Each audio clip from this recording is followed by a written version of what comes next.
This is the story of Adelia Cannon, who was orphaned at the tender age of 10. Her Aunt Letty Cannon took care of her since then, but Adelia was totally desperate when Aunt Letty had passed away 6 months back due to a stroke. Though she had worked hard since childhood, she was neither too good at business nor had good money to keep the farm after her aunt. The farm was sold for taxes, and only option that Adelia had was to go to his Uncle Patrick. "Come to America. Your home is with me now," Uncle Patrick had written. So she had packed her few belongings and moved to America. Uncle Paddy came to airport to receive her. He looked at Delia and said, "Well, Dee, it's like looking into Kate's face again.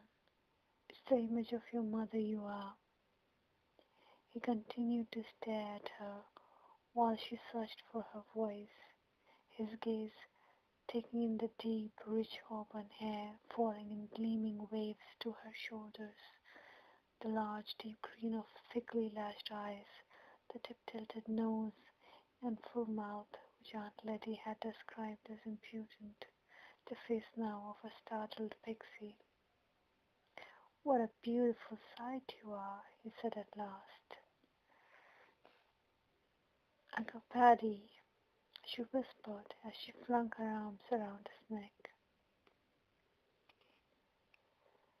Adelia bombarded Uncle Paddy with lots of questions which he kept on answering very patiently. And then Adelia asked, "Where is it I'll be working?" Then Paddy, who was driving, removed his eyes from the road for a moment and glanced at her, answering, "There is no need for you to be working, Dee." Adelia insisted that she must work, to which Uncle Paddy replied, "I didn't bring you all this way to be putting you to work, and I don't know what Travis would be thinking about me hiring my own niece." Adelia said, "Oh, but I'll do anything. I can groom the horses, muck out the stalls, cart hay, it doesn't matter. I'll do anything at Travis's farm." His uncle mentioned, "Well, we'll see." And then Uncle Paddy showed her Royal Meadows, a farm owned by Travis Grant, which was a huge farm. And he also mentioned that it was the finest horse farm in all of Maryland. And Patrick Grant was so fond of it that he mentions that according to him, it was the finest in the whole of America. And Adelia had not seen anything like that in her life, and she was totally impressed with the farm and the big house which was there. And then Uncle Paddy took her to her new home and showed her around and took her to her room, which was beautiful and big. Of course, as not as big as the main house which was occupied by Charles Grant, but it was big enough nonetheless. And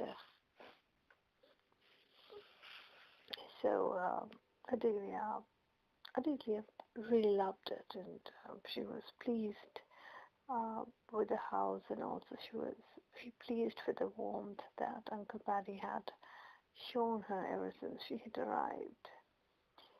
And since Adelia had spent all her life on a farm, Now that she had reached here and saw such a beautiful farm, she couldn't resist her temptation to go out and see it. So she convinced Uncle Paddy that, she doesn't need rest, but she definitely needs to visit the farm and look around.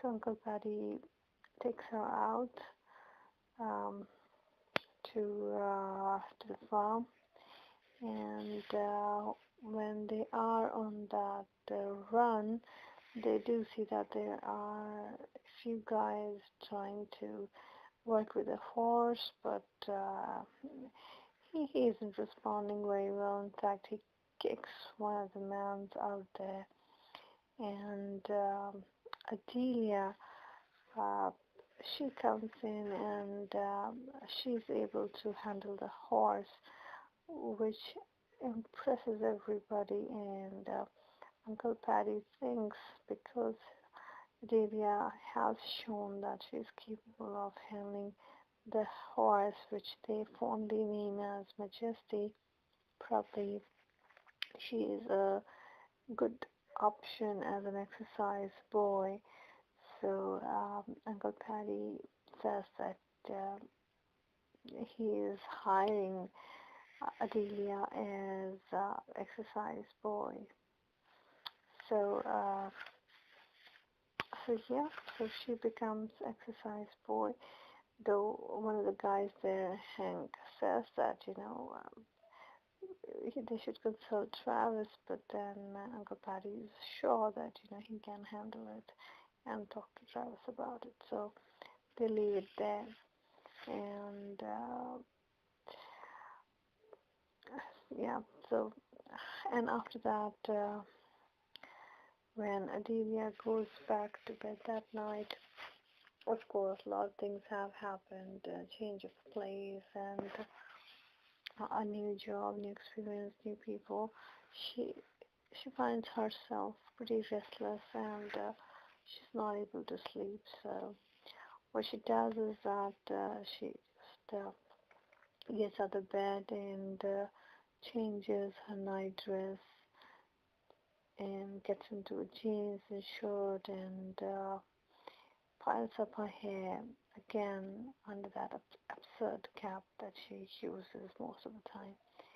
And she gets out of the house, and it's a full moon night, so of course there's a lot of light, and since she's already visited the farm in the daylight, the full moonlight is kind of okay, and she's able to reach the stables, and she is right there, and she's about to open the door of that large white stable, but before she could reach it, she's grabbed and she's whirled around like a drag dog. Just what do you think you're doing, and how did you get in here? A harsh, angry voice asks, and she's surprised. She can't say anything. She's not able to say anything. She searches for her own voice, but really can't because she's shocked. She's in pain. She can't say anything. And then this person says, "Here, let's have a look at you." And while he turns her around, her cap is gone, and comes out that those beautiful hair, just cascade down her back, and the beautiful. And as this person realizes that she's a girl, he takes a step back. But that's good enough a pause for Adelia, and she's like, sure, and it's observant you are to be noticing that. And who are you to come around grabbing innocent people and crushing their bones? You're certainly a great hulking bully, and you're sneaking up on my body and dragging and pulling me about. A horse whipping is what you're deserving for scarring the life from me and nearly breaking my arm in the process.